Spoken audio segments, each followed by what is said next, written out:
So, good evening, everyone. Welcome. Thank you for being here. Debit, I saw your question, and the answer is, to be honest, I really hate these intro themes. It annoys me. I always skip past them. So no, I'm not keen to have an intro theme. Yeah, guys, can everyone hear me all right? Is the audio coming through okay? Oh, yes, we are live. Okay. So, hey, welcome everyone. Look, this one was done. I literally decided to do this half an hour ago, and 25 minutes ago, I put this online. I advertised it um, simply because my discussion on Islamic deceit has been causing some reaction, and I felt that I needed to address this issue. Okay, so everything is running, everything is looking positive. So, welcome and thank you for being here. So, let me see. Right. So recently, I've been having a few discussions on Telegram. Oh, okay. You only heard me say about halfway of the intro. My bad. I will repeat. So, welcome everyone. Thank you for being here. I only decided to do this 30 minutes ago. So, 25 minutes ago, I posted this online. It's in reaction to especially my Telegram talks, which have been on a Telegram channel. I have posted the links elsewhere. And Michiel van der Vlies, yes, they lie about lying. It's compulsory to lie about the lying. It's just compulsory to lie. Debit, you asked me about do I want to do an intro? No, I don't. I really hate these long intros. No matter what video, no matter what, I just really don't like intro themes and tunes. And I just prefer, David would just, he has this like 3 second thing. I can live with that. And then you start talking, that I just prefer. Just start, that's for me. So yeah. Besides, maybe one day when the channel gets big and there's budget for all of that, then we can talk. Not right now. Okay, so I've been having these Telegram talks in a Telegram channel, and you saw in the last video that I posted yesterday, I had a strong reaction from various Muslims who were very bluntly lying. Now, I want to have a discussion about lying, deception in Islam, which is a mandatory doctrine. It's obligatory. It's not optional. It is really, really sad that this is the case, but we have to acknowledge it. We have to accept that this is the case, and we need to deal with it rationally as adults. We have to factor this into our calculations. You may love dogs, but if a dog is rabid, it's going to bite you. You have to treat it with respect to the fact that this thing is not well and it can hurt you. Understand? So being compassionate is one thing, being naive is another. Okay, so Taqiyya is term for Shia. Well, we're going to talk about that, Debit. Taqiyya is term for Shia. All this time I've been saying to Sunni Abdul Shia instead of Mudarat. No, the Sunnis don't even use the term Mudarat. We're going to get into all of this, so let me cover this. I want to go through the various sources. I want to take you to the main sources that I know of. This is not to say these are the only sources available. These are the ones available to us that I know of right now. Typically, when I dig, I find more, but I'm digging so many holes in so many places, I can only dig so far in one particular hole. So take this as an invitation for you guys to look deeper, to search, okay? I will provide links to all of these things. Archive.org is always going to be one of your best friends when looking for resources in Islam. On that score, let me check if there's any questions, and then I will start. And Zahar, thank you very much. I really am very grateful. Thank you for the donation. I do appreciate it. And let me see. Okay, so right. I hope you guys have your bacon, and which is inoculation. I mean, just like apparently there's the inoculation for various diseases. We're gonna need bacon for this. Lots of bacon. I'll take extra bacon. Uh, yeah, sorry guys about the ads, but I do need to make some income.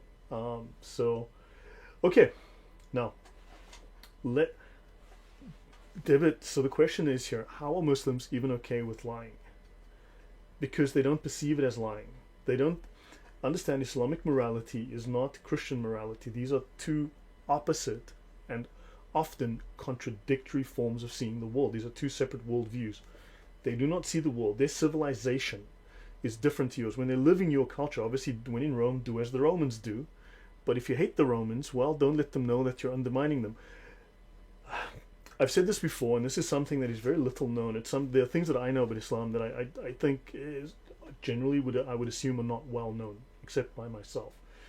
Um, in the West, we say the enemy of my enemy is my friend. Fine. In Islam, there is a saying: do not let your enemy know he is your enemy. Understand? So you deceive your enemy into being complacent. So understand, do not let your enemy know he is your enemy. So they're not going to tell you. Well, so they have a different set of morals. They view the world differently, and you are the enemy, right? Islam views the rest of the world as the enemy, and they need to defeat you ultimately because you're worshipping the religion of Satan, the Deen al-Batil, and they need to make Islam supreme, right? The Sharia has to cover the world. Now, don't tell me the Abduls copied The Art of War from Sun Tzu. Now, they have their own format. There is a book by a Brigadier S.K. Malik called The Quranic Concept of War, which is the equivalent of the Sun Tzu text, The Art of War. Okay, Brigadier S.K. Malik was Brigadier of the Pakistani Armed Forces. The book has a foreword by two people, one of whom was the ex-president of Pakistan, which gives the book the weight of governmental authority. Understand? So yes, I would say that they certainly take from that. Now, okay, let me start here before I get to, okay, so David says, I mentioned in Iran global jihad. If you read the Iranian constitution, in the opening preamble and in another section, it states bluntly that the Iranian revolution must be exported worldwide, and that the job of these Iranian National Revolutionary Guard is to export the Islamic revolution worldwide. So, but that's a side topic, so let me get to this. There are numerous Islamic doctrines of deceit. I don't think this list is all of them. I don't think this is what we would call a definitive list. Okay, I'm just going to move myself to the top right for the moment. So these are some of the Islamic doctrines of deceit. Now, taqiyya, Muslims will tell you, is Shia. Okay, Shi'i or what Shiite or however you want to pronounce that, right? Technically, yes, right? Because the Sunnis were killing the minority Shia, and the Shia had to somehow make sure that they were saved from being killed by the Sunnis. And they developed this doctrine of taqiyya, right? Which is known as calculated deceit, a tactical deception. Okay? So tactical, calculated deceit. Okay? For the purposes of spreading Islam. Now, there are two forms of taqiyya. One is obviously to save your own life, and the other is for the purposes of spreading Islam. So there are at least two forms that I'm aware of taqiyya. Now, again, look this up. If more of you start to do a little bit of research, you're going to find more details and fill in blanks that I've missed. I cannot see everything. I don't have time to examine everything. However, technically, the name for taqiyya in Sunni Islam is mudarat. However, the Islamic scholars, the Sunni Islamic scholars, most certainly use the word taqiyya or variations of taqiyya, tuqiyya, and so on. They use the term, and it's commonly used in Sunni Islam. So they don't use mudarat. It almost doesn't appear anywhere. Okay, so that's more just a technicality that it's mudarat. Now, what is interesting is that Sunni comes from Sunnah. So these are Muslims who follow the Sunnah. It doesn't say Quranis, it says Sunnis. And it's very interesting that Sunni Muslims, the moment you bring up the Sunni and it's embarrassing to them, will throw the Sunnah straight under the bus. Okay, the Sunnah goes right under the bus immediately. Everything in the Sunnah. It's interesting that the people of the Sunnah deny the Sunnah. Odd how that works. Now, kitman, deceit by silence or omission. Is your mother home? Oh, sorry, is your mother here? Okay, and the little boy says, no, she's not here. She's in the kitchen, but she's not here in front of me, between you and me right now. Oh, well, sorry, well, let her know I was visiting, and I will see you later. Bye-bye. Okay, because the mother's not here. So that's telling in Islam a white lie. Okay, it is, we'll get into the details. I will discuss that. Now, lying by omission, leaving out critical facts, right? So deceit by silence, deceit by leaving out critical facts, omission, right? Now, for instance, one example that is very common within Islam, Muslim apologists will quote a fragment of the verse 532 that if anyone kills, it shall be as if he had killed all mankind, while neglecting to mention that this verse specifically says it was decreed for the Israelis, it was decreed for the people of Israel, for the Jews. So they're quoting the Talmud, which says that this was decreed for the people of Israel, not for the Muslims, right?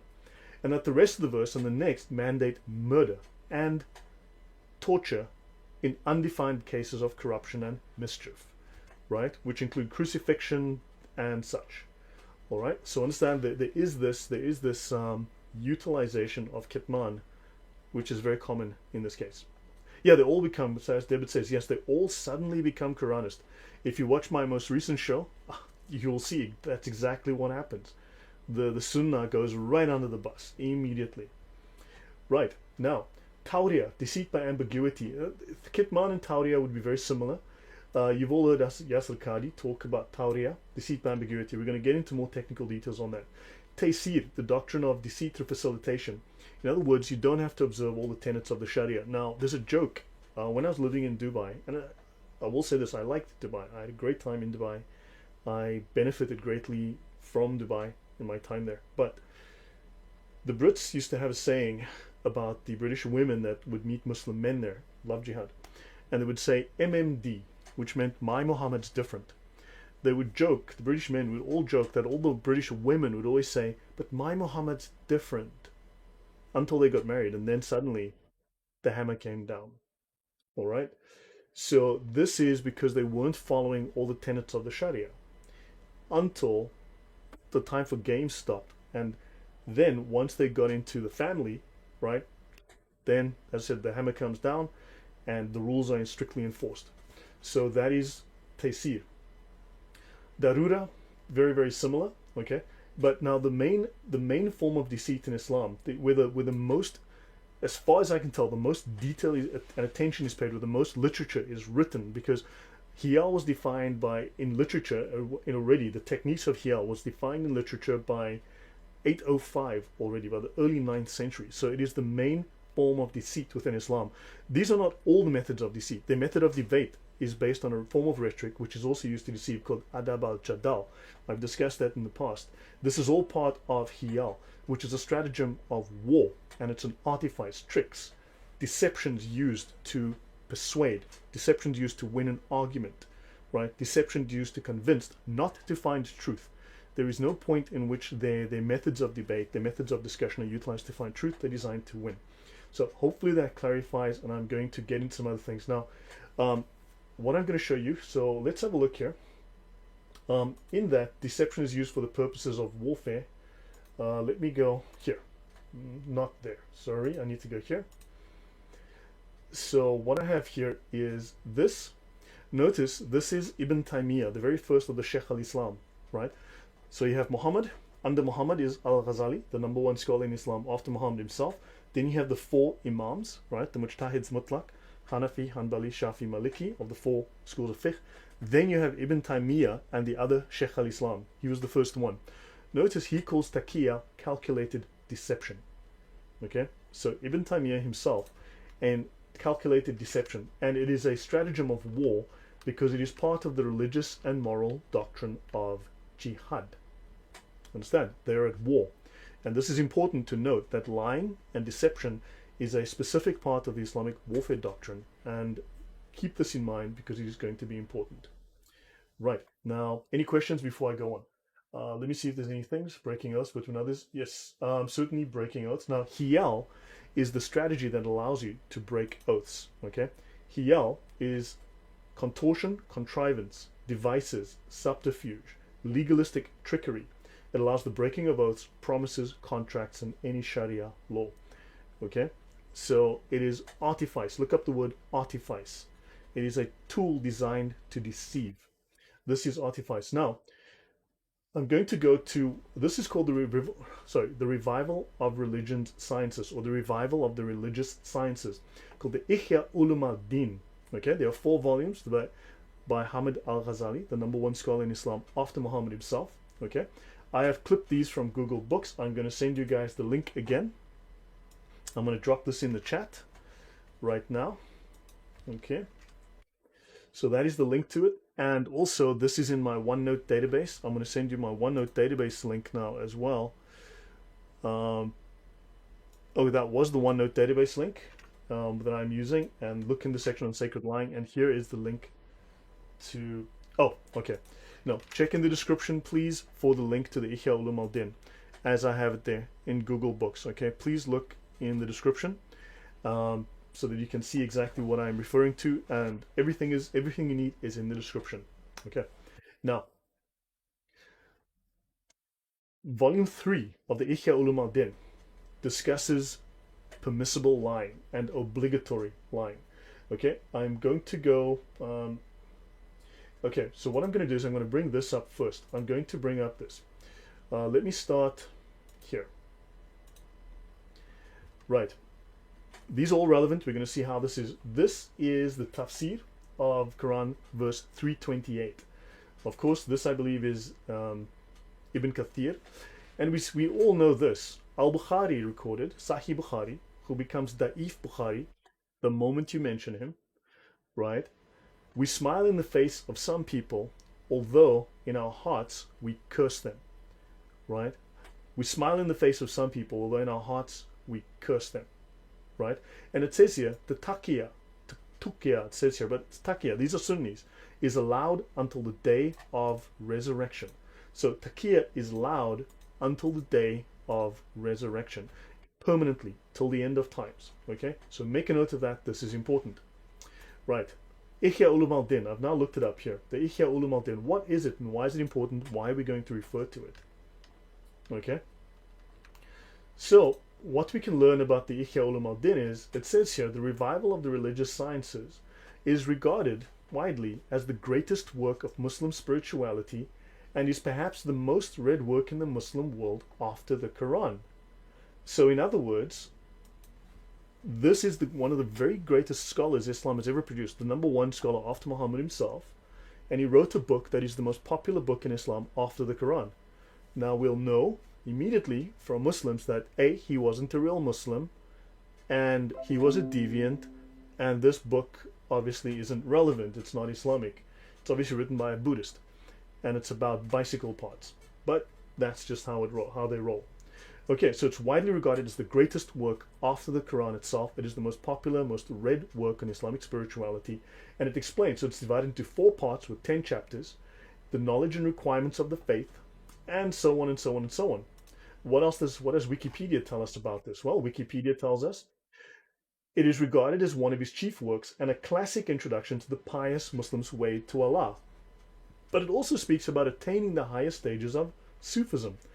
And Muslims are very keen to tell us that Sufis are deviants. But notice, the greatest scholar in Islam who wrote the most read book after the Quran was a Sufi.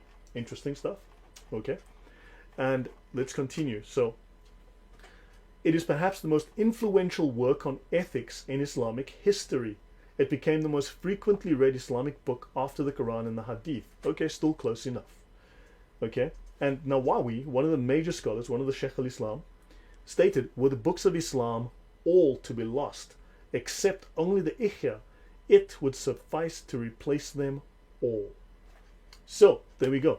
So this book clearly has some level of relevance to Islam. The revival of the religious sciences, and it says here, it is the most famous work of Imam al-Ghazali, one of the most famous and widespread Islamic books, deals with faith and works, and so blah, blah, blah, blah, blah. So the book is relevant to Islam. It is important. That's why I picked it. Okay?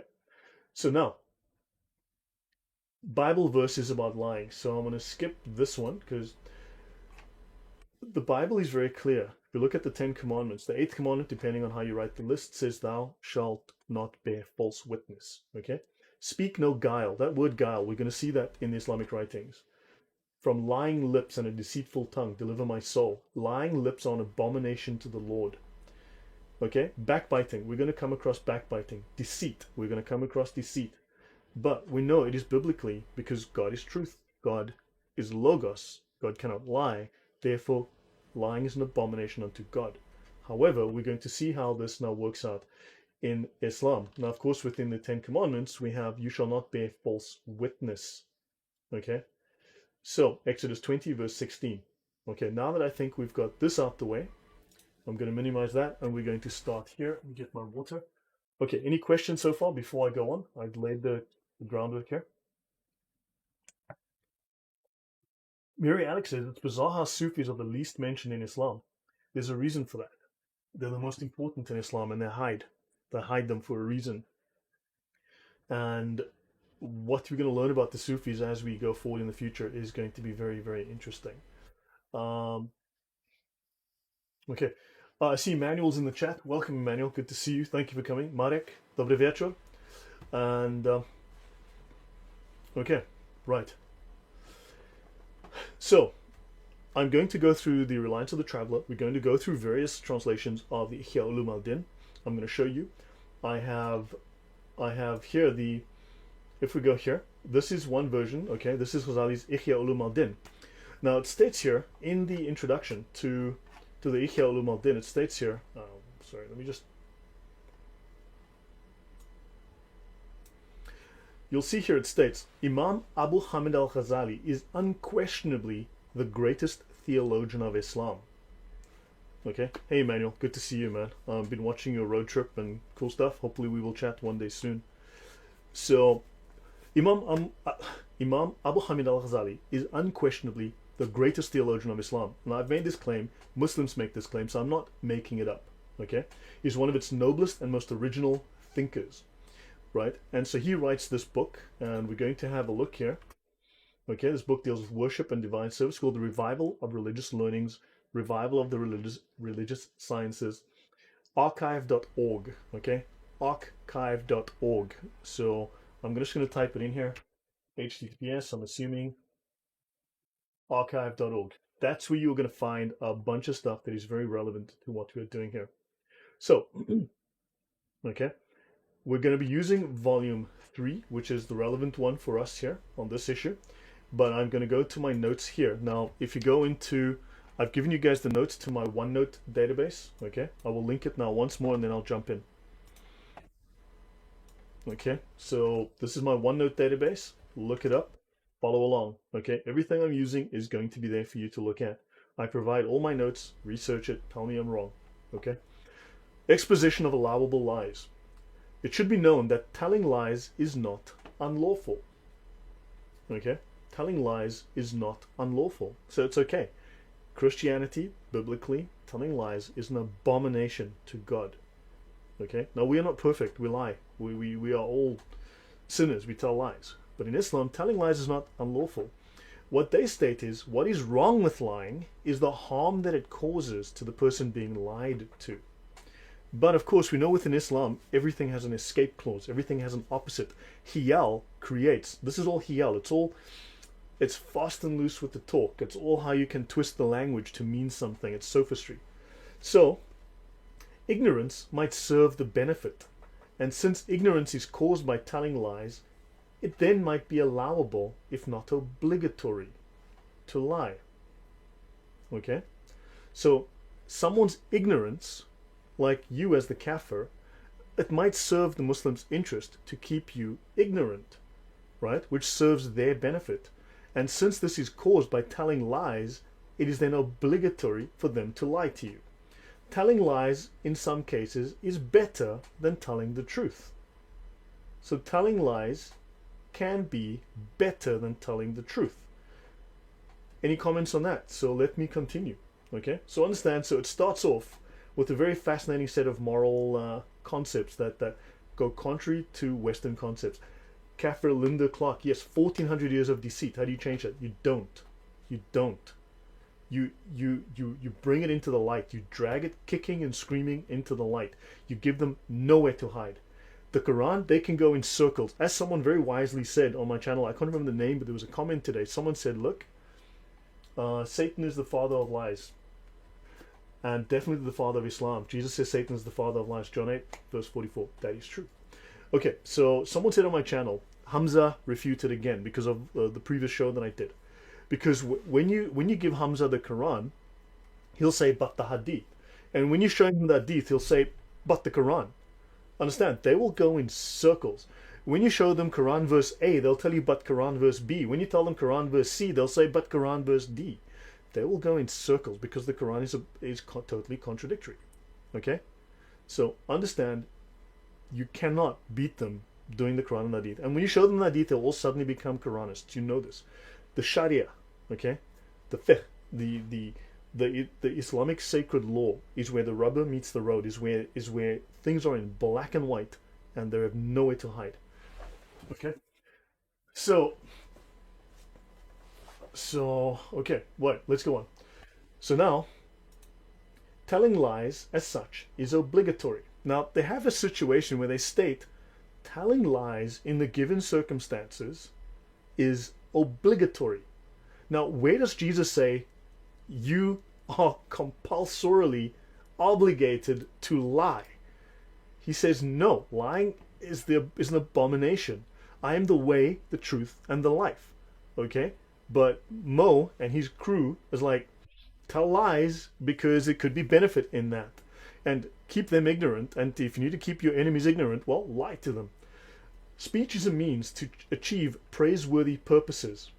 If it is possible to achieve your purpose only by telling lies, then telling lies is permissible in case achieving that purpose is permissible, and obligatory in case achieving that purpose is obligatory. Now, obviously, this implies that there are permissible and obligatory purposes in Islam. One of those is making the world Islamic, right? Is it ever not permissible to make the world Islamic, to lead people to Muhammad and Allah? No, there is no circumstances in where that is not permissible or not obligatory, right? That is the whole point of dawah. That's the whole point of Islam, to be paramount, to be supreme over all other religions, to be supreme over the whole world. So does this state then that there are obviously cases where it is obligatory to lie and that they will and are lying, right? Yes. So the dashing rug is very utilitarian in act. Yes, it is. Now, if it is impossible to accomplish war, okay, remember, Islam is permanently at war, right, with you, or to mend the relation between two adversaries through telling lies, then telling lies is allowable. Now, here's a question. David Wood is having a debate with Zakir Naik, okay? You are having a debate with an Abdul. Anybody who's not a Muslim is having a discussion with an Abdul. Are they adversaries? Are they not agreeing? Are they in disagreement? That's important because the word disagreement will come up more than once. Are you disagreeing? Are you on the same plane? Are you on opposite sides of the field? Yes, you are. Are they then allowed to lie to you? And the answer is yes. The answer is yes. Are they lying to you? The answer is yes. Do I even need to explain how they lie to you in the YouTube comments? You know this already. Okay? Gabriel Schöner says, I went to the funeral of a member of the Knights of Ulster. I told him my grandfather was a Shriner. He laughed and said, the Shriners are lowly and know nothing. Dude, the Shriners are superior to the Freemasons and they're fully Islamic. I mean, why would he tell you the truth? They've got no reason. You are part of the profane. Unless you're an initiate, you are part of the profane. And thus, he has no reason to give you secret knowledge. If Abdul says anything about Islam, take the opposite as the truth and you'd be 100% correct. That's what Sunny Steep says, and that's a fairly good point to take. Right, now, telling lies is unlawful unless it is necessary. So don't lie unless you have to, okay? Jesus never said that anywhere. He said tell the truth. So understand, unless it is, the exception is confirmed by the statement of the Messenger of Allah. So the exception that you can lie is confirmed by Muhammad himself. And the Messenger of Allah said he gave concession to tell lies in 3 cases, right? In warfare, remember, Islam is permanently at war. Remember, taqiyya is permissible till the day of resurrection, till the end of time. Why? Because that is when finally they will have won the world, right? Gabriel, I think you're overthinking this. Is he a real Shriner or a fake Shriner? Or maybe he's like a half Shriner, or maybe he's a 3/4 Shriner. Maybe he didn't pay his dues and they left him out like a few notes that, you know, didn't have all the pages because he didn't pay $10, he paid $9. Dude, you're overthinking it. So according to Wiktionary, an unknown Middle Eastern language may have had a word for cube. Like, okay guys, yeah, can we focus on the subject at hand for the moment? Okay. So Josie Wales, that is true, but that is required. That's part of their doctrine of commanding the right and forbidding the wrong. They are forced. They're required. It's obligatory for them to utilize abusive language to drive you away, to make you stop. Okay? So, guys, now, so in 3 cases in battle, Islam is always at war with you, right? For bringing reconciliation amongst persons. Now, again, do we disagree with Muslims? Do we like just not see eye to eye? Of course. So to reconcile, what does he have to do? Well, he has to lie to you. But we all believe in the same God. You know, we love Jesus too. Is that true? No. They believe in Isa. Isa is the Gnostic Jesus. He's not Jesus of the Bible. He's Jesus of the Quran. That's a very different figure. He's not even Jesus. He's not Yeshua. And don't forget, the very first Arabic New Testament copy, the very first copy of the Arabic New Testament, the full copy of the Arabic New Testament, has Jesus' name as Yeshua. Whereas in the Quran, it's Isa. Very different issues here. Okay? So, it is not lawful to lie except in three things. Jamia Tirmidhiya, this is all over the hadith. Now, so they want to bring reconciliation. So they want to reconcile because there's an argument between Muslims and Christians. They are obligated to lie. It is seen as righteous and holy and right because Muhammad did it. Not a liar is he who makes reconciliation between two adversaries. Are you adversaries of them? Yes, you are. Are they your adversaries? Yes, they are. So if he lies to you, he is not a liar. Okay, we're going to see confirmation of this elsewhere. All kinds of lies are written as sins against the son of Adam, except when a man tells lies to make reconciliation between Muslims. So what does this tell us? Well, Muslims can lie to each other. Okay? If they want to keep the peace, they can lie to each other. So this is a culture which endorses, permits, and practices deceit through lying. Okay? Josie Wales says, this is exactly why we need you, Lloyd. Honest answers to honest questions. Never get to the truth from a follow. No, you will not. He has to lie to you. So, I told the Messenger of Allah about something that happened. The guy lied to his wife or something in the story. Thereupon, Muhammad said, Abu Khalil, make reconciliation between the people, even by means of telling lies. So those are apparently the word of Muhammad, saying, make reconciliation even by telling lies. Muhammad recommended telling lies. This makes Muhammad a liar. Understand? And he makes Muslims liars. Okay, now maybe what I'm saying is not pleasant, maybe it's not PC. Unfortunately, Muhammad is recommending telling lies. He's making his followers into liars. Okay, now I must apologize to all of those the Christian apologists who don't like the fact perhaps that I'm very blunt about these things and who don't want to touch on these issues because they're controversial and but look, this is what it is. This is how it is. We need to accept this and deal with this, and we need to grow up. Okay? Islam is filthy, it is ugly, and we need to expose this to the sunlight. Now, and he said, on that, there is no sin on you. Because this guy wants to lie. I sometimes tell lies to my wife. Now they're going to tell her it's little white lies, I tell her she's beautiful. I tell her I love her more than my other wife. Whatever, you're still lying. Okay?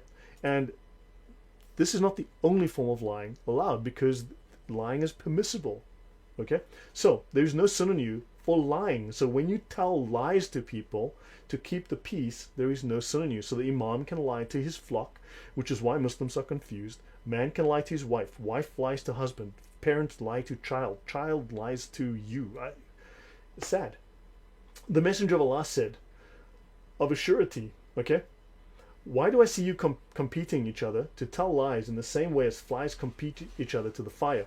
Of a surety, all kinds of lies are written as sins against the son of Adam, except, there we go, it's not right, except. Islam always has an out. Ihya always gives it an out. Except when a man tells lies in war, for indeed war is guile. Okay? Or when he makes reconciliation between two adversaries. Muhammad Hijab and David Wood on the stage. Did Muhammad Hijab lie? Of course he lied. Were they adversaries? Well, they weren't friends, right? So, what does he do? He lies. Do the Muslims in the audience know that Muhammad Hijab is lying? Yes, they do. All lies are sins, except that therewith one benefits a Muslim or averts harm from him. So hold on, let's read that again. All lies are sins, except that therewith one benefits a Muslim or averts harm from him. Now let's see, harm. How do they define harm? Embarrassment? Is embarrassment harm? Yes, it is. Okay? They don't mean he's going to get a knife through the throat. They don't mean he's going to get a bullet in the head. They're referring here to embarrassment. Right? So, he can lie if it saves him from harm, from humiliation, from embarrassment. right? Because Muslim is allowed to lie to protect his honor. We're going to see this. A Muslim is allowed to lie to protect his honor. He's allowed to lie if he's committed a sin because the judgment is between him and Allah, not you and him, not the court and him, not the he's allowed to lie. It is permissible.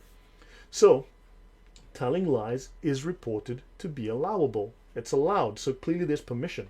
Now, one Muslim told me, but you know, lying is allowed under very specific circumstances. So I told him, can you please type for me what those specific circumstances are so we can see them? I'm still waiting, and we all know I'm going to be waiting for the rest of my life because I'm never going to get those very specific circumstances because they are subjective, whatever the heck they think is necessary, right? So all lies are sins except what benefits a Muslim. Does lying benefit Muhammad Hijab? Does he feel pride? Does he win? Does the crowd go, yay? What? Does it benefit the Muslim or does it save him from embarrassment? If you meet those two criteria, he can lie whole day, every day to you for free, and he does. And he has for years. Now, evil doing he has committed in what is between him and Allah. So, now they mention here of someone who does something wrong, okay? And they speak of the evil doing that he has committed in what is between him and Allah Almighty, in which case he has the right to deny it. So someone is caught doing something wrong. He can deny it. He's allowed to deny it because the judgment is between him and Allah. And he can say, I've never committed adultery or theft. The Messenger of Allah said, if one commits anything of those dirty and shameful things, he should screen himself with the screen of Allah Almighty. Because to disclose a shameful deed is itself a shameful deed. So to admit to a wrongdoing is itself a wrongdoing. Therefore, it's better to deny it, so it's okay to lie. Any comments? Let me go have a look. Let me have a look through the questions here that's in the chat. And actually, let me also bring up my cursor. So what have I missed? Okay, so lying is okay in Islam. Allah is all merciful and forgiving. Yeah, well, he actually does forgive lying. There's actually a couple of things. Actually, I need to go to the tafsir of 68.1 and I'll explain something there. So you'll see. How can you think Allah is meant to be the truth when he supports lying? Exactly, Ricardo, Marin, this is... They don't see lying as lying. To us, lying is lying. It's offensive. To them, it's like the stuff you do to win. It's legal. It is... Understand a point I need to make. Imams, qadis, Islam doesn't have priests. They have lawyers. Technically they're jurists, but let's call them lawyers. Okay? Islam doesn't, the lay Muslim doesn't deal with priests. He deals with lawyers. Christianity has priests. Islam has lawyers who administer the law. Understand? There's a distinct difference. And this is legal. Islam doesn't have right and wrong the way we have within Western morality, Christian morality, right and wrong. They have legal and illegal, permissible. Okay? They have legal, obligatory, permissible. Understand? And so you have haram, you have halal, and you have wajib, and you have all of these other things in between. Obligatory, permissible, required, recommended. Understand? This is a very different concept. It's stuff that you'll be punished for in law or will not be punished for in law, but it's not right and wrong. Okay? So welcome Eva. Dzień dobry. So they need to learn how to handle that. Not like that guy. Guys want to give walla wallas. Okay, I have no idea what that is. Islam has lawyers and theologians. Technically, yeah, it has lawyers and theologians. The theologians are those on the Sharia, not on the Sharia side, but on the Hakika side. Technically, I mean, it is a religion of law, but it's a really fuzzy thing. I need to look into that in more depth. I'm busy working on that, but it's one of those many rabbit holes I'm chasing down. But thanks for that, Erkan. But here, technically it's jurists. Okay, technically it's a jurist, but yeah. Anyway, so let us continue. So one is the right to safeguard his soul and property, okay, and his honor with his tongue. Now notice I've mentioned a Muslim can safeguard his honor. Okay, remember these are honor cultures. We are dignity cultures in the West. They are honor cultures. Okay, that's why they love the argument. They love the fight. They love to be seen to be fighting and blah blah blah. That's a very Asian Arabic culture. Okay, the whole online debate, the whole blood sports online. One is the right to his honor with his tongue, even if he is to tell a lie. Oh boy, that surprised me. Why wasn't I expecting that? One has the right to save your honor with your tongue by telling lies. So this is the greatest scholar in Islam telling us that Islam permits lying and Muslims should lie, can lie, and must lie. He has the right to deny what he knows about his secrets. So if you've caught him out, he can lie about it because he has the right to lie about his own stuff. He has the right to tell lies in making peace between two foes. Is this sounding repetitive? If he learns that the forbidden that ensues from telling the truth is grievous under religious law, then that, okay. So if he learns that the forbidden that ensues from telling the truth is more grievous under religious law than that which ensues from telling a lie, then he has the right to tell a lie. So if he tells the truth and it's going to bring harm or it's going to violate the Sharia, right? It's going to violate Islamic law, the sacred Islamic law, and the truth will create more harm than would a lie, then he has the right. In fact, he's obligated to lie to you, lie to you, lie to me, lie to your mother, okay? Lie to everybody, lie to Jay Smith, lie to David Wood, lie to Sam Shamoon, lie to Adam Seeker, lie to everybody, okay? And notice we have here exposition of avoidance of telling lies by way of implicit references. Now, isn't that just a wonderful set of waffly words that's just a bunch of euphemisms strung together? Basically, lying by implication, lying by omission, tawriya, darura, taysir. Okay, tawriya. We discussed it earlier. Okay, so this is a different format of lying. Juliet Abrams says, Brother Lloyd, Surah Nur says otherwise about lying. The curse of Allah be on him if he's one of the liars. So, are you a Muslim, Juliet? The answer is no.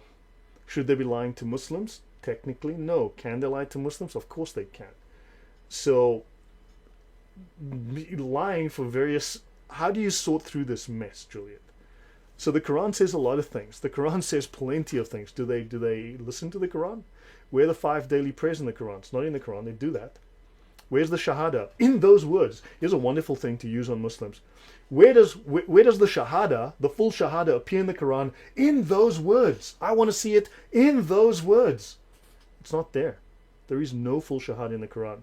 Do they still say it? Because it's not in the Quran. Because all these sudden Quranists are like, oh, only the Quran. And so, okay, so show me. And then suddenly, you know, they'll have to lie to you. They're forced to. Ricardo Marin. Waterfish. Waterfish. Did I miss something? Josie Whale says, it is permissible for a follower of the Islamic ideology to lie, to perjure themselves in court under oath. Of course, Josie Whale's like, hello, is it even a question? Right, they lie to Muslims, but less often they lie to us. Now, they do lie to Muslims. Look, in fact, if you read through it, it states it's legal to lie to Muslims. So given the right circumstances, there are rules where technically you shouldn't, and rules where technically you should. Yeah, I know, Julie Tabram, I know you're not a Muslim, understand? But remember, you're a kafir. You're the worst of beasts, right? They are the best of creation. You are the worst of beasts. So you are the dirt under their shoe, okay? Can they lie to the dirt under their shoe? Of course they can, right? Will the Islamic empires advance? No, they stole stuff, dude. They're like the Borg. They came into your country, stole your stuff, sucked the money out, then they collapsed, then they went to the next country, sucked the money out, stole the technology, and then they collapsed, and so on, right? Dixit, Saha, welcome. Okay, so this is from a different copy of the Ihya Ulum al Din, okay? Different version. There's multiple translations you can find online, okay? In this one, let's have a look at this one. This one is going to repeat a section from the previous one, but it's going to be in slightly different words, okay? Boston Red Sox says, Waterfish, welcome. Good to see you. Boston Red Sox says, Lloyd, when I pressure Muhammadoids to talk about Sharia, they do the Quran and Hadith talk, and of course they will. The Sharia is a secret. Understand? It's a secret they cannot reveal. It reveals the weaknesses and the secrets of the Muslims. It will be treason. It is treason against the nation of Islam to reveal this knowledge. Okay? They cannot. They're forced to hide it. So many apologists seem to think that Islam must be true because they were advanced. Look, dude, I will tell you that the two main issues that undermine Islamic confidence in Islam is, one, the immorality of Muhammad. Okay, so the main issue that affects the doubt of Muslims is the lack of Muhammad's morality. So the exposure of Muhammad's immorality really bothers them. And the second is the failure of Islamic cultures today, Islamic countries versus Western countries, the backwardness of Islamic countries today versus Western countries, Islamic countries versus Western countries. This is a big problem for them because Islam should have made them superior. Okay, so those are two issues you need to focus on if you want to undermine their confidence. Juliet says, I mentioned this verse as Dawaganders throw it at us when we tell them about lying. Yeah, they don't do scholars. What is the best response for them? Boston, look, they're lying to you. At some point, they just lie. I mean, what can you do? They're going to lie and lie and lie, right? You are not going to convince them. You need to convince the audience that's paying attention, the people behind them. They are commanding the right and forbidding the wrong, because it says the son of Adam. When they speak of the son of Adam, they're not necessarily referring to you because you're the dirt under their shoe, right? You're the worst of beasts. But the words of a Muslim count against him and not for him unless he is commanding the right and forbidding the wrong, right? Enforcing the Sharia and preventing you from violating the Sharia. When he does so, he's allowed to lie to do so, all right? So therefore, he is earning reward in heaven. He's getting barakah, right? So they're going to lie. They're going to, and you're not going to convince him. He's not going to admit. Remember, we've just seen that to defend his honor, he's allowed to lie, because he can't be seen to lose. It's an honor culture. They can't let you win, right? So he has to win. So therefore, that's just how it's going to be. There's nothing you can do about it. So how do Muslims even know it benefits them that they're obliged? So heavy English, fast speech, and low sound. Please close the microphone. Dawn of the Rainbow, I have no idea what that means. Is anyone having a problem with my audio? Is anyone having a problem with my audio? Well, he who commits fornication shall keep it secret with the secrecy of Allah. What happened to witnesses? Yeah. So, just so you know, my microphone is off to the side of my head by half an arm's length. It's not in front of me like this. It's off to the side, and so there's no way I'm talking into it. I should not. So maybe there might be an issue. Let me check my... Give me a second. Just for you, Dawn, I will check my audio again, because my audio levels are correct. I will check my inputs. Input level is 63 on this one. Input level on this one, 63. No, my audio levels are correct, as far as I can tell. So Dawn, you may have an issue with your audio equipment. Perhaps my Arnold Nathaniel, perhaps my years of operatic training. Dude, you don't want me to sing, because then I'm going to have to start paying you guys to watch my lessons. Okay, so let's finish with this and then move to some other sources and end off. All right. There is no sin in that falsehood which benefits a Muslim or removes a harm from him. So, there is no sin in the lying. Let's call it what it is, the lie. There is no sin. Sorry, my bad. Let me just go back here. There is no sin in the falsehood, the lies, which benefits a Muslim. So, you can lie if it benefits you. Slightly different translation. Okay? 2012 Stephen, what was the question? Okay, are Muslims allowed to deny Allah in order to save their lives? Yes, of course. Of course. That's taqiyya. That's taqiyya. That's one of the methods of taqiyya, one of the meanings of taqiyya. Edkin says, yeah, it's off limits for lay Muslims, possible for educated Muslims. Yeah, things change for the Sufis, that the Sufis are allowed to sin. The Sufis are allowed to sin. The Sufis are allowed to break the Sharia and go ape. Okay? Christian JC says, greetings and God bless you, Brother Lloyd. Your OneNote page link in Adam's channel is used by us in Apologetics in Clubhouse. Please come to Clubhouse and go live. We'll host you. Thank you. Just can you drop me a drop me a comment in the comments section of the YouTube video later, in case I forget. I do forget.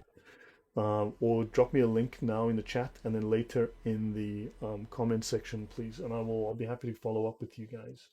Weller Johnson, Muslims say there is a good lie and bad lie, of course. Who is sorting of lies? Exactly. Person who's telling lies, for him it is good, of course. It benefits him. Understand, if it benefits a Muslim, it's good. It's all good. He can lie to you whole day, every day for free, and he does, because it benefits him.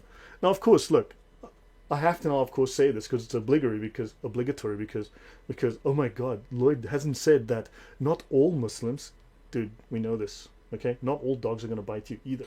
Okay, but I don't. Do I need to like grovel because I made the claim that dogs bite people? Ugh.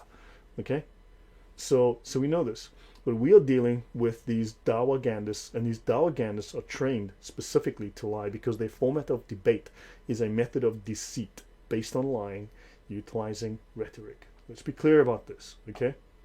So there is no sin in the lies which benefits a Muslim or removes a harm from him. That harm could just be embarrassment. The Prophet said, he who commits fornication shall keep it secret with the secrecy of Allah. As to disclose an obscene act is also an obscene act. So do bad things, but don't admit to them. Don't talk about them, don't admit to them. Every man should save his life and honor. So every man should save his honor, okay? Taking recourse to lying. To save your honor, lie. If inquiry is made to you about a secret thing of your brother Muslim, you can deny it to preserve his honor. So, if we ask about Mo, who is the brother to the Muslim, right? Well, I mean, he's your brother Muslim, right? He's your fellow Muslim. Deny it. That's why they will deny the Sunnah. They will deny anything about Muhammad. If harm is caused more than benefit in the case of speaking the truth may be avoided. If harm is caused more than the benefit in speaking the truth, it may be avoided. Avoid the truth if it brings harm. Okay? I hope that is clear. I hope that is very, very clear. And now we'll move to some other sources. So, understand, Islam is lie, built on deceit, built on lie. Right? It is lies through and through. So, do Muslim linguists lie when they claim the Quran is great? The Quran is crappy Arabic, please. Okay, so now let me see if I've forgotten anything from these notes. Okay, so let me see if there's anything that I need to... Okay, we've mentioned this. Now let's go through Reliance of the Traveler. Okay, let's see what the Reliance of the Traveler says. Mods, how can I drop a message to Brother Lloyd? Just drop it in the chat. Send me... my email's on my About page on YouTube. If you go in a browser on your laptop or PC, go to the About page of my YouTube profile. My email address is there. Otherwise... okay, hold on a second. You know what I'll do? I will send you a hold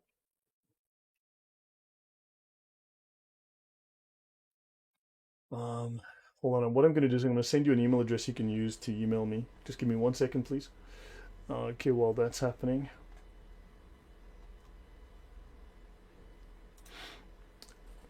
I apologize for the short interruption. I'll be right with you guys in a second.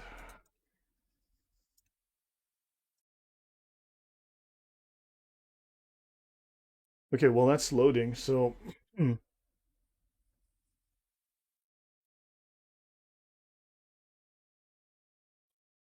okay, so do me a favor. I'm going to now drop this in the chat. Christian JC, use this email address, reach out to me. Try that. Okay? You can just use that email address that I just dropped in the chat to get hold of me. Edkin Al-Guni says, lying, ceremonial, stupidization, subjugation. Of course.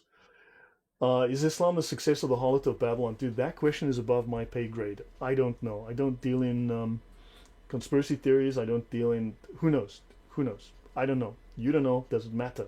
They will kill you. They will stab you on a bridge. They will blow up your stadium. Right? So we need to deal with practicalities. I'd prefer to deal with practicalities from things I can read because I can prove those things from their writings. Okay, so Christian JC, hopefully you've seen that. So drop me an email. Are most lies done consciously in Islam? So Ricardo, that's a very good question. Are most lies done consciously in Islam? So the answer, I think, having looked through it, look, I've read through these notes, but most of it I read today, so I'm not that familiar with them. But I would say the answer is yes. Okay? And when they lie for Allah, when you do something for the benefit of Allah, not for your own benefit necessarily, but of course you're doing that consciously. But when you do something for the benefit of Allah, you have to do so willingly and knowingly. It's called niyat. Let me just turn this, I just moved this thing. So it's called niyat, intention. Okay? You have to do so for Allah to recognize the action. It must be done with intention. Intention to do so for the glorification of Allah.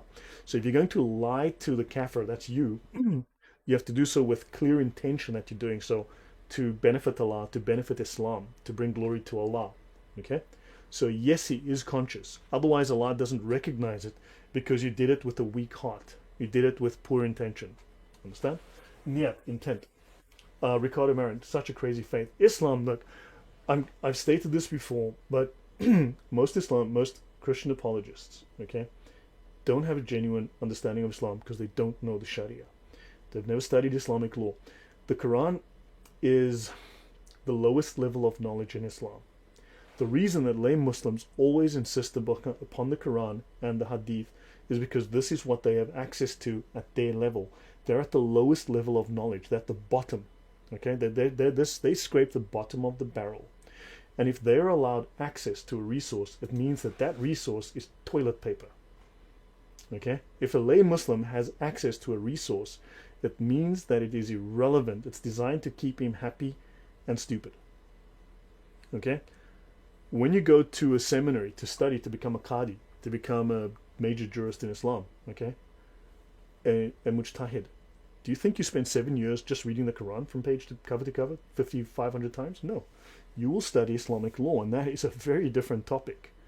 Okay? You learn the ijma, which is the final consensus, the final understanding, the final interpretation of all things Islam. So pretend the Quran never existed. Pretend there is not a single copy of the Quran on the whole planet. Pretend there is no hadith ever written. Then go study Islam. And ignore the tafsir as well. Okay? Ignore the Quran, ignore the tafsir, ignore the hadith, pretend they never existed, go read the Sharia, don't waste your time on those other books. Okay, once you've learned the Sharia, then you will understand those sources much better, for various reasons I'm not going to get into right now. Are scholars who are Muslims always lying? As the research, look, they do lie, understand, some things are true, some things are lies. You need to know, you need to have knowledge to understand what the difference is. But they're allowed to lie to their own people. In terms of what they call scholastic theology, the Kalam, they have to lie to their people or not give them complete knowledge. Keep them in the dark. Okay, so are scholars or Muslims, they're 4 to 22 years of study, 7 years on average, exactly. Okay, do you think you just read the Quran from cover to cover? No, you don't. You're going to study a whole bunch of legal texts. Okay, what else? We had a Muslim president who lied to get into office. If he said he was Muslim, he wouldn't have been elected. Exactly, Linda. Correct. Okay, now, guys, it is not permissible giving directions to someone who wants to do wrong. Okay, giving assistance, giving help. No, okay, it is not permissible to give directions and the like to someone intending to perpetrate a sin. Well, when I say, hey, Mr. Muslim, please help me with this Sharia thing, can you show me the laws for? What book is the one that has the law for A or B or C? He cannot help me because I am not intending to benefit Islam. I'm intending to perpetrate a sin. I'm intending to undermine Islam, and therefore he's not allowed to help me or you. It is helping another to commit disobedience. I am committing disobedience. I am disobedient to Allah. Okay, I'm disobedient to Muhammad. Do not assist one another in sin and aggression. Awesome stuff. Okay, now the Sharia will quote the Quran. What is relevant, what is left, what is not abrogated in the Quran is in the Sharia. Okay, and when the Sharia quotes the Quran or Hadith, then those Hadith are valid. What it doesn't quote pretty much has been abrogated. You can toss it in the bin. Okay? Giving directions to wrongdoers includes showing the way to policemen and tyrants when they're going to commit injustice and corruption. Right? Like in Molenbeek, when for months, the Muslims hid those terrorists, okay, who shot up Paris in 2015. Well, they hid them because you don't show the way to policemen and tyrants.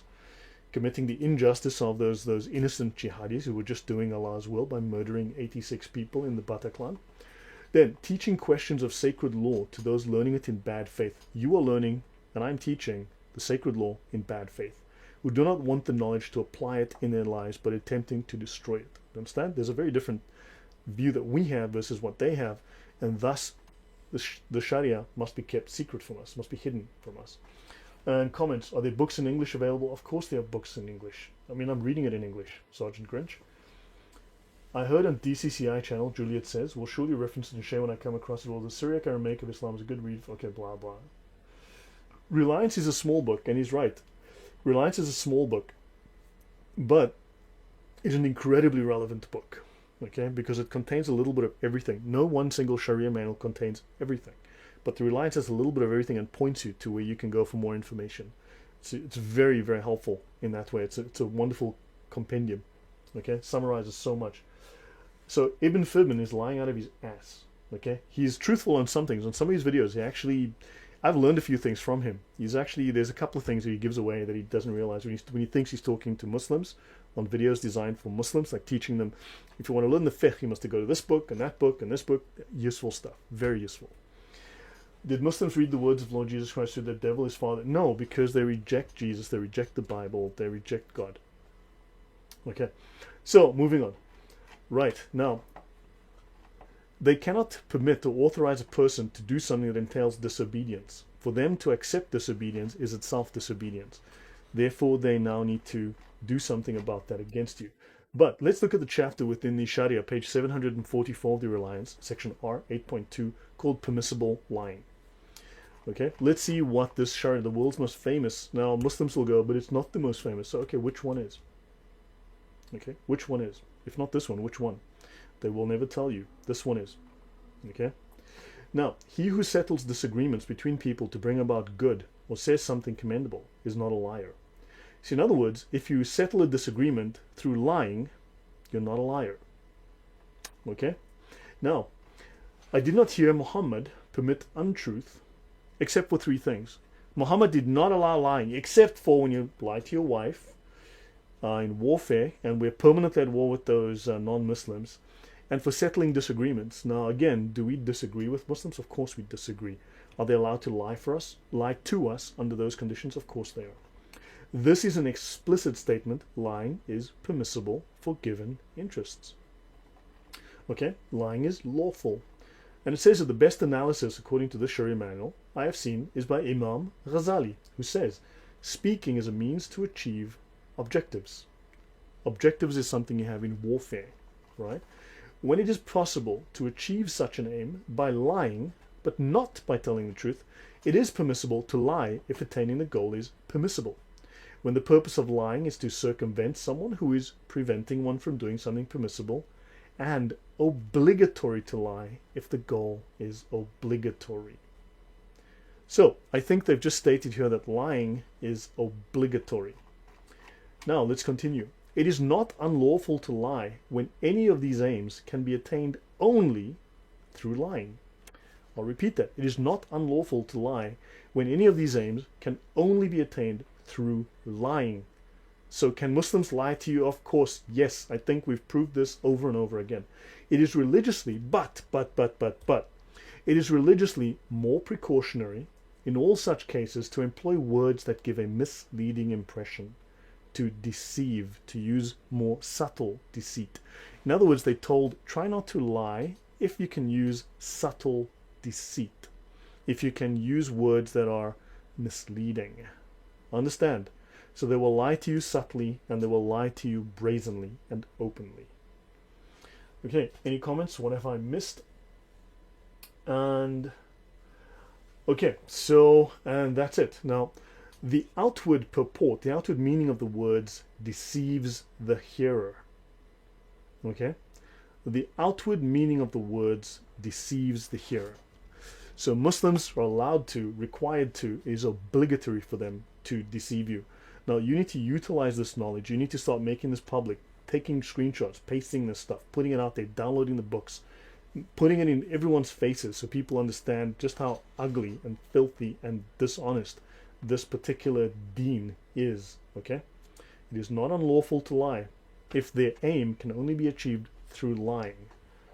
Right? If their aim is to win a debate and they can only win through lying, lie. If they need to defend their honor because losing the debate would affect their honor, lie. Okay? So I think we've covered this quite thoroughly. Let me see if I've missed anything. Let me see. This is another version of the Ihya Ulum al Din. Okay, this is another version.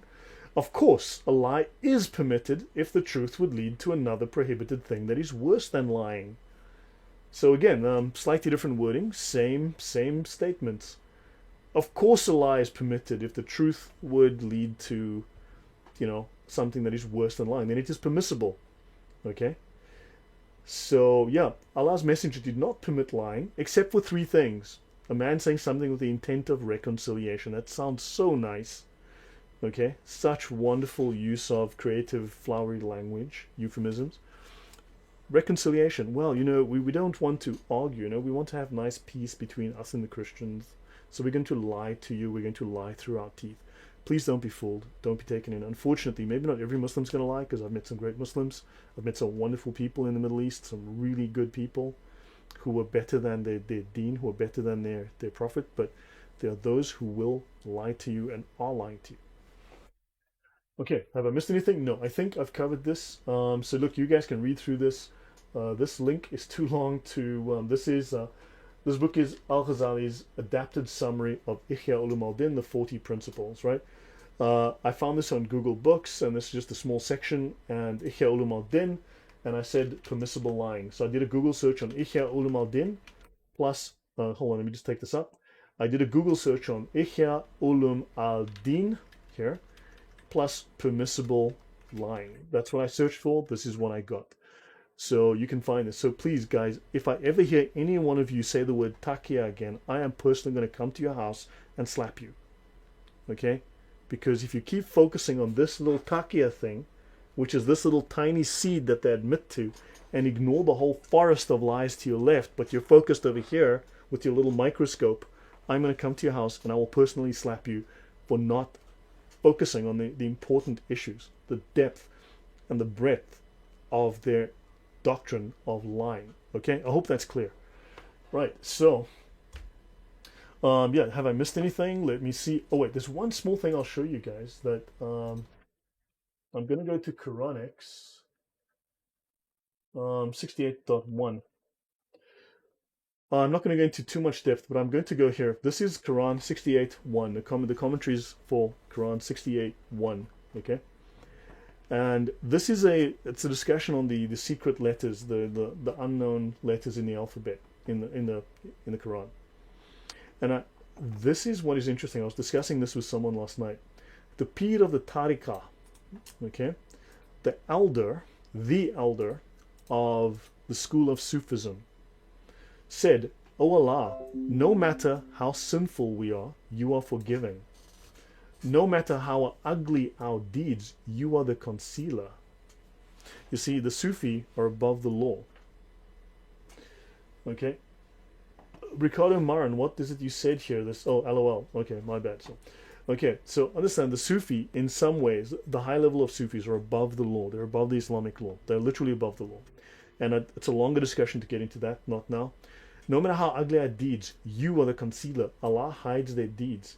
O Allah, you have the treasure of bounty without equal help. It is worthy that you pass over our disloyal acts. Allah forgives them no matter what they do. Okay, so hold on, I have a message I need to read. Give me 1 second. This is relevant to the discussion.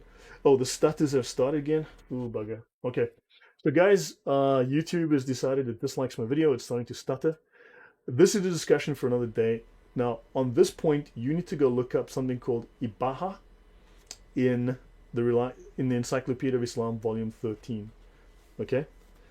So, this thing about where the Sufis are allowed to commit sin, it's called antinomianism, right? Antinomianism. And it's known as Ibaha in Islam. And they're allowed to violate any and all laws. They're allowed to violate any laws, any moral laws, any laws of Islam, all the laws of God as we know them. Okay, this actually is very interesting. It relates to that, but that's a discussion. I had that in the previous show, so guys, watch the previous show I did, the Telegram talk, and I will be that is covered there in the opening 20 minutes.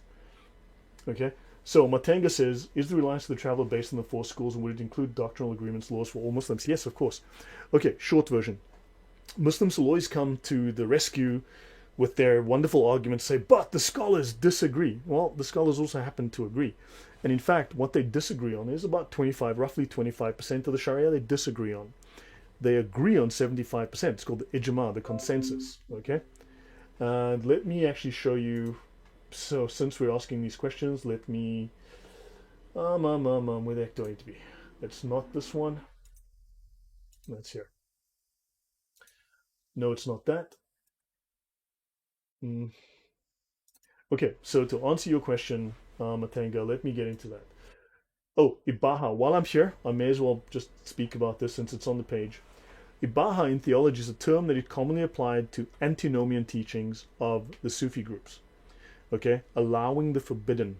Understand? They're allowed the forbidden. The Sufis are allowed the forbidden. Look up antinomianism. Okay, look it up. Antinomian.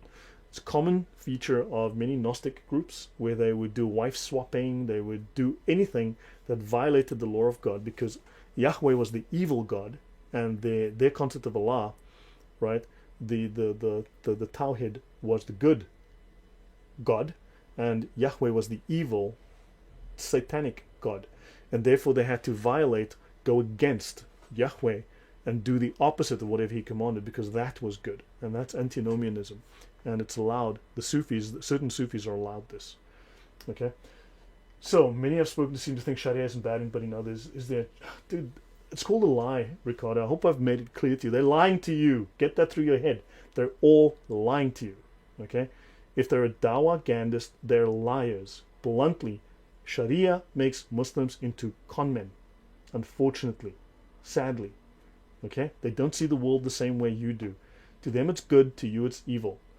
Okay, to them it's righteous, to you it's called lying to you. Okay, so okay, where was I going? I was going to go, oh gosh, there was a word I was going to look up, ijma.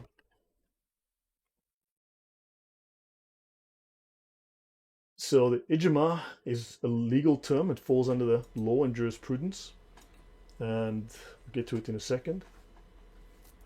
Ijma is the most important of the, okay, in law it is the third, but in practice it is the most important of the sources of legal knowledge in Islam. It is the consensus of the scholars, because when Muslims go, but you must read the Quran, I just read the Quran. No, they don't. They absolutely don't, because the Shahada didn't come from the Quran. The 5 daily prayers didn't come from the Quran. Understand that if every Muslim is reading the Quran and interpreting it in his own way, then you've got 1.4 billion different competing versions of Islam. Then they're all Protestants. They're all Martin Luther, every single one of them. That would lead to chaos. Okay, so they have the ijma. 75% of the Sharia doctrine is identical. 25% differs. So, for instance, one Muslim, from one school, he might pray, for argument's sake, he might pray with his hands up here. The other one prays with the hands down here. Does that affect Islam in any way? No, there's no bearing. It's entirely cosmetic. There's no relevance whatsoever. You've sent me on Skype how to shorten my Google Books URLs. Okay, thank you. And that'll be very helpful. That's actually, yeah, I should go to one of the old shorteners. I literally planned this half an hour before I did it. I mean, I literally broadcast this, and I was busy getting this together literally before the thing. I just kind of said, hey, let me do this. Thanks, Orkan, though. Okay, is there anything good in Islam? I here's an issue that I have with certain apologists that will state, well, Islam is evil. It does allow murder. It does allow pedophilia. It does allow killing apostates. It does allow killing and blowing up stadiums, and it does allow lying. But it's not all bad. I'm like, Hitler was a good vegetarian. He loved dogs. He instituted the 8-hour work week and built highways. Hitler wasn't all bad. We need to celebrate his good points. The answer to that is, I can't say this on a family-friendly show, but anyone who says that, I have lost respect for you. Okay? No, there is no good in Islam. Okay? There is no good in Islam. It is evil. Okay? You don't start looking for the good things in evil so you can find ways to coexist with it. No. It needs to be stopped. It needs to be called out. It needs to be exposed. Simple. Okay? So, ijma. It is the most important of the sources of legal knowledge. Quran, abrogated. Hadith, abrogated. The hadith, all over the place. Okay? So, they had to collect all that, make sense of it, create the ijma, create the sharia, which is the consensus, the final interpretation, the polished, perfected, final version of Islam. It is the unanimous agreement of the community, okay, of scholars. It is the unanimous doctrine and the opinion of the recognized religious authorities, who are the perfect scholars, the absolute scholars, the mujtahids mutlaq. Okay, so go through my previous shows on the Sharia on that. And okay, Ricardo, thank you. Now, guys, hopefully this is clarified, and I think we're done. Like David, if it were a bit more violent, it would implode by itself. Yeah. Look, with all due respect, David Wood does amazing work and has done, but my personal view is David Wood hasn't said anything new in 5 years. He's repeated himself for 5 years. And David Wood knows the Quran very well, better than I do. I don't know the Quran as well as he does. But David Wood doesn't know Islam very well. And I mean this very respectfully. And understand, I mean this in a very technical manner. David Wood doesn't know Islam very well at all. He's an amateur at Islam. He's an expert on the Quran. He doesn't know Islam very well. I'm an expert on Islam. I'm not an expert on the Quran. Those are two very different things. Okay? Islam and the Quran are two totally separate things. So make the distinction. I'm not looking to offend anyone, but I'm trying to make this clear.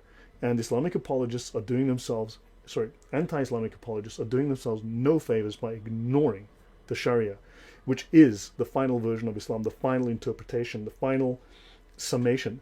The Sharia is the final fruit of Islam. It is the final product of all of Islam. Okay? Just like you had the Torah and you had the Pharisees come along and make the Talmud, and the Talmud sort of replaces the Torah, exactly the same happened in Islam. You had the Quran, you had these hadith, and then you had these scholars come along, the Islamic Pharisees, and they made the Sharia, which is the Talmud of Islam. And they took the Quran and they threw it out the road, they threw it by the wayside, they dropped it in the bin, dumped it in the sewer, and they refer to the Sharia. The Quran may as well not exist. They will not miss it. If all the Qurans disappeared tomorrow, the scholars wouldn't even notice. Okay, so guys, Bob, welcome. So Hillside, yeah, you came too late. So David Wood only knows Quran and Hadith. That's good, but he lacks what about Sharia, everything. Yes, David, this is true. It's not meant as an insult. I'm sorry, but this is also, I think, why many of these apologists look at me and go, "What the hell is that guy talking about? He doesn't know what he's talking about. He's not talking the Quran. He's not talking the Hadith. He obviously doesn't know Islam." And the correct answer to that is something I can't say live on air because it wouldn't be polite. So yeah, but fine and well. Okay, guys. So those are yeah, debit. Yeah, I can't tag you. Yeshua's Yahweh, thank you very much. So guys, I literally put this together half an hour before I came online. That's why I didn't put it up 3 hours before, a day before. I literally said, these things I'm seeing are annoying me right now. I want to do something because there's an itch I needed to scratch. So guys, let me call it. It's been longer than I've intended to go, and thank you very much. Thank you again, everyone, for all your kind support. I really do appreciate it. It's good to know I have so many good friends out there. If you guys want me to do lectures, lessons, anything like that, thank you for rewatching. All notes in the description. Anything you need, drop in the chat. Guys, if you guys want lessons, if I'm supposed to put together some kind of curriculum, some kind of discussion, let me know. I can do a Zoom call, get a few of you on, and I can start teaching, and you can ask questions or something. Well, unless I just do live streams where I let you guys ask questions and try and take you through and show you how all this works. Okay? Because, yeah, it's bad enough I have to fight against Muslims who constantly disagree with, who deny their own stuff, but then we've got Christian apologists who also don't agree with this stuff and deny it. So yeah, it's all fun and games. But guys, I would love to be on David Wood's show or DCCI, but look, I've never spoken to David Wood, but I will tell you that a number of these apologists do know me. They've all, let's just say they're not talking to me. I don't know why. Many have wasted my time. Many have invited me. One of them, a very well-known name, has invited me on 6 times and then ditched me 6 times, and he can go and himself. And it's happened with others as well. And whatever, let them go do their thing. I'll do mine. They're fine. I've been insulted. I have been ghosted. I have been by these well-known names. And as I said, they can all go do whatever they do without me. Anyway, so guys, have a nice day. We'll see you again. Take care. Bye.